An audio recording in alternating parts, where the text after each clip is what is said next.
Organ perutnya mana? Nah, organ perut ada di sini. Ya. Gambarannya kalau di sini tadi adalah jantung, maka di sini adalah lambungnya. Ini gampang kita bagi 3 garis seperti ini, sama sisi, sama. Jadi semua dibagi 3 tadi ya. Maka kita buat tanda tanya di sini, maka ini adalah lambung. Ini lambung. Jadi untuk gangguan-gangguan lambung, Bapak Ibu bisa cari di sini. Persis di bawah jantung tadi.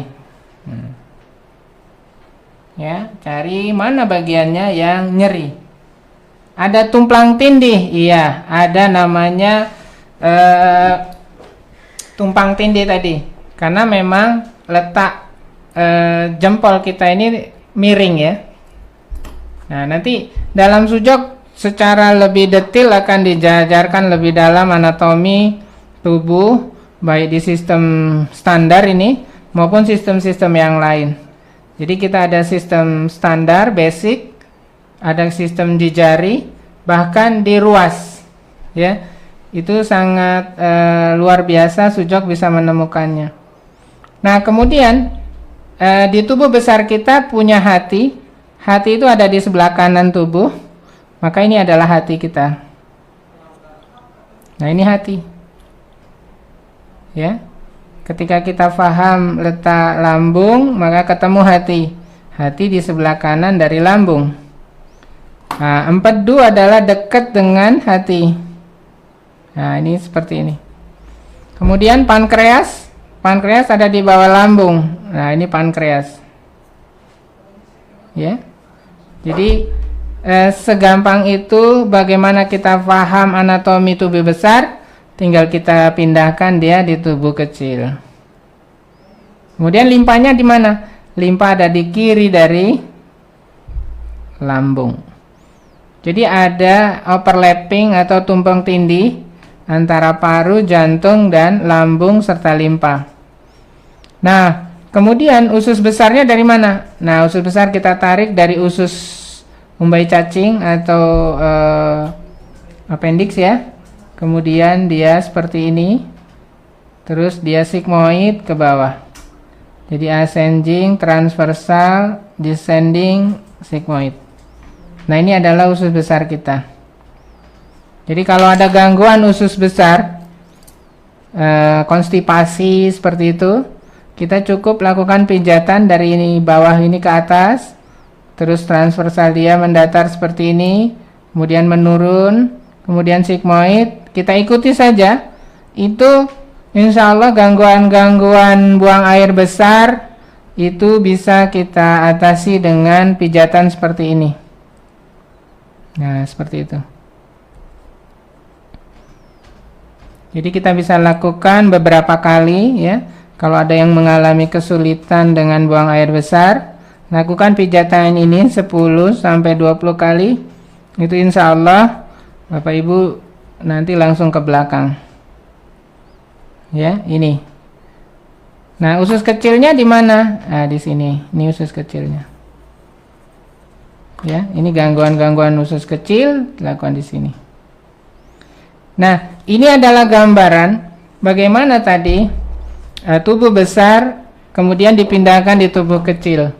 Ya, baik tadi ini kaki, kemudian ini adalah tangan, dan ini kepala. Jadi persis tadi seperti kalau kita seperti ini, ya, ini adalah kakinya, kemudian tangannya, dan kepalanya. Jadi seperti orang yang jalan seperti itu. Nah, ini ya, kanan kiri sama. Nah, pertanyaannya, kalau saya pakai tangan kiri, mana kaki kiri saya, mana tangan kiri saya? Kalau yang pakai tangan kanan, mana kaki kanan dan tangan kanan? Nah, patokannya gampang. Patokannya adalah jempol. Ya. Ketika ini jempol kiri, maka ini pasti adalah tangan kiri dan ini kaki kiri. Dan ini adalah sebelahnya. Ya. Jadi ini jempol, ini kepala, ya. Kemudian ini tangan kiri, ini adalah kaki kiri. Kalau yang sini, ini adalah kepala, maka ini adalah tangan kanan, dan ini kaki kanan. Yang ini apa? Ini adalah tangan kiri dan ini adalah kaki kiri.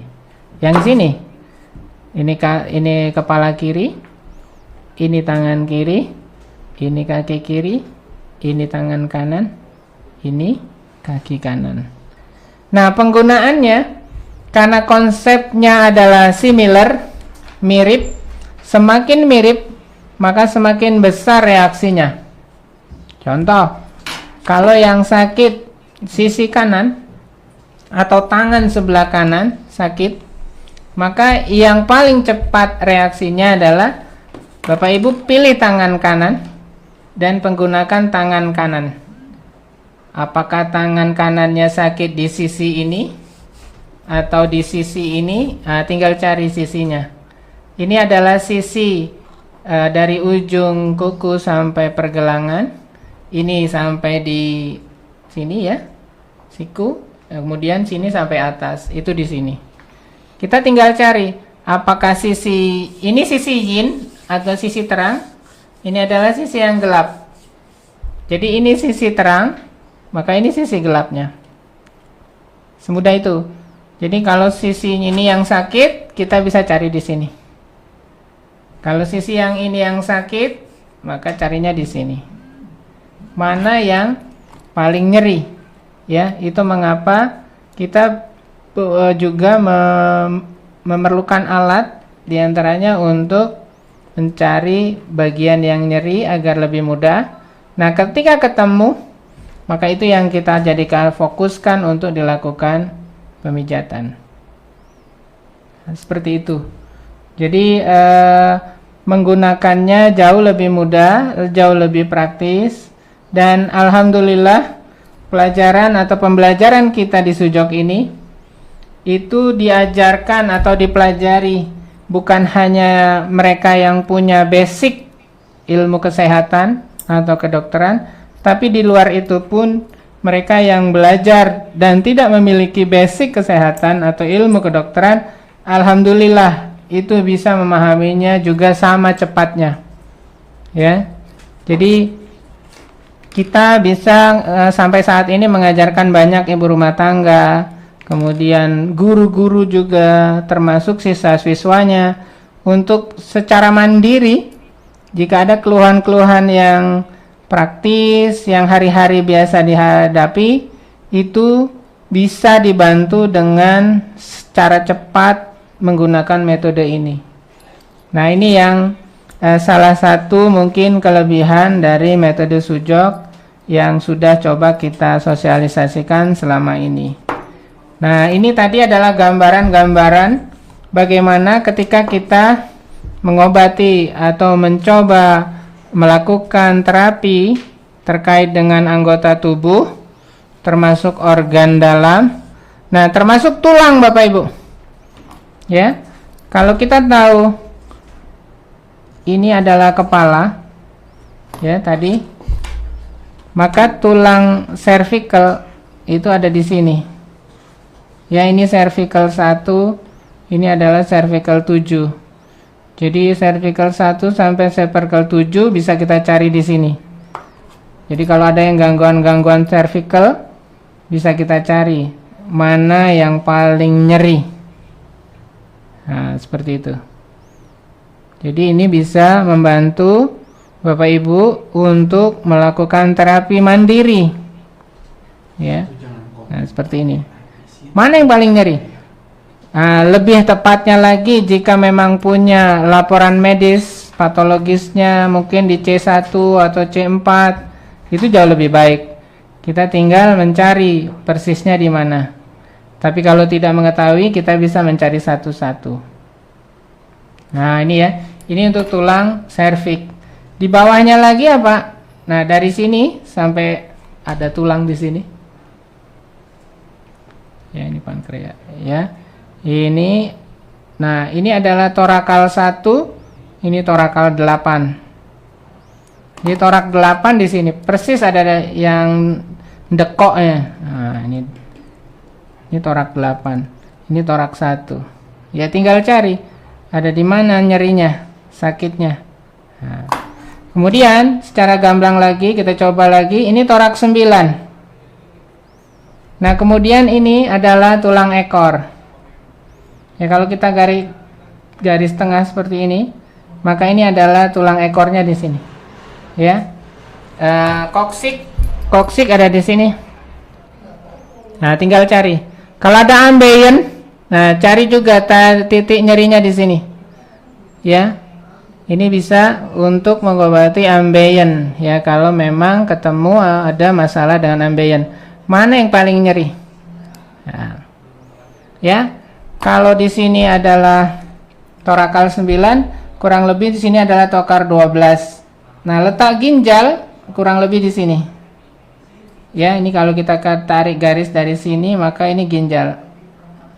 Nah, ini ginjal kurang lebih di sini. Ya, antara torakal 11 dan torakal 12. Lebihnya apa? Berarti lumbar, kemudian ini sakral. Ini lumbar 1, 2 sampai 5, sakral 1, terus sampai tulang ekor. Nah, ini gambaran-gambaran bagaimana Prof. Pak Jiwu berdasarkan penelitian beliau bisa menggambarkan bahwa bagian-bagian tubuh tadi, baik tubuh luar, bagian organ dalam, termasuk sistem rangka tulang, itu digambarkan dengan persis dan detail. Dan alhamdulillah banyak keluhan-keluhan di sekitar tulang ekor, ya, saraf kejepit. Tinggal kita cari aja titik nyerinya di mana di sini. Ya. Jika memang memiliki laporan patologis lab dari dokter, lebih pas lagi kita untuk menentukannya.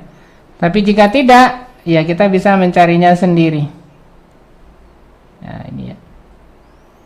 Nah, teknik pengobatannya pun banyak sekali Bapak Ibu dalam sujok, ya. Kita bisa menggunakan pijatan, kita juga bisa menggunakan pemanas. Mungkin tahu pemanas Bapak Ibu? Dengan moksa, ya. Ini moksa batang, ya.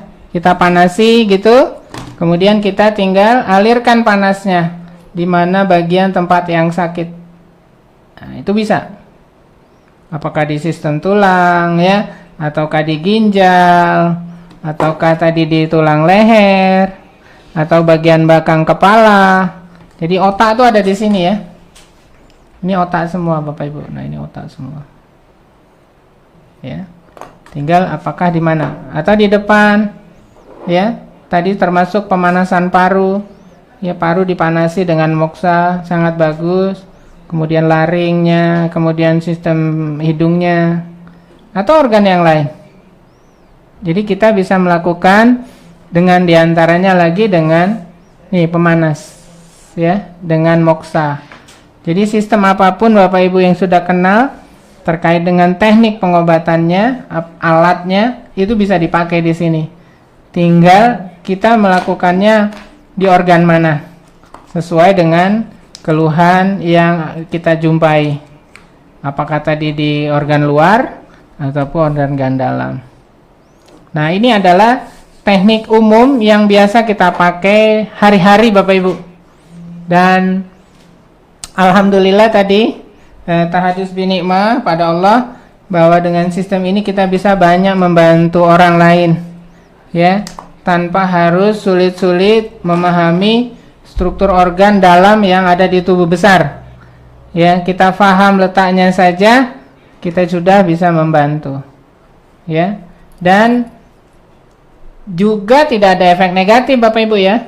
Karena apa? Ini bagian tubuh yang jauh. Ya, kalau Bapak Ibu menerapi di badan sendiri, ya, mungkin di punggung atau di perut, itu kan dekat dengan organ. Tapi ini jauh. Ya. Bahkan pengobatan ini pun sangat aman buat ibu-ibu yang hamil, ya. Ini juga sama.